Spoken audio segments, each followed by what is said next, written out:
বর্তমান বিশ্বে সবচেয়ে বেশি কার্বন নিঃসরণকারী দেশ চীন ৩৫%। জি7 জোটভুক্ত কোন দেশটি ফিলিস্তিনকে রাষ্ট্র হিসেবে আনুষ্ঠানিকভাবে স্বীকৃতি দিতে যাচ্ছে? ফ্রান্স। বাংলাদেশের বিনোদন অঙ্গনের অন্যতম জনপ্রিয় ব্যক্তিত্ব হানিফ সংকেত কবে ২১শে পদক অর্জন করেন? ২০১০ সালে। ফিলিপাইনের বর্তমান রাষ্ট্রপতি কে? বং মার্কোস।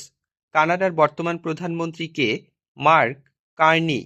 বর্তমানে ইপিজেডে উৎপাদিত পণ্য কতটি দেশে রপ্তানি হচ্ছে?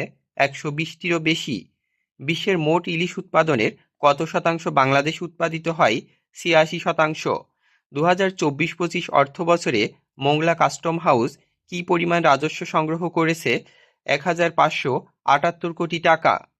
কিংবদন্তি শিক্ষক, সাহিত্যিক ও সাংস্কৃতিক ব্যক্তিত্ব আবদুল্লাহ আবু সাইদ জন্মগ্রহণ করেন ২৫ জুলাই ১৯৩৯। ২০২৪-২৫ অর্থবছরে ইপিজেড ও বেপচা অর্থনৈতিক অঞ্চল থেকে মোট রপ্তানি হয়েছে $৮.২২ বিলিয়ন। হিউম্যান রাইটস ওয়াচ কোন দেশভিত্তিক সংগঠন? যুক্তরাষ্ট্র। এমারেল্ড ট্রায়াঙ্গল অঞ্চল নিয়ে কোন দুই দেশের মধ্যে দ্বন্দ্ব বিরাজমান? থাইল্যান্ড এবং কম্বোডিয়া।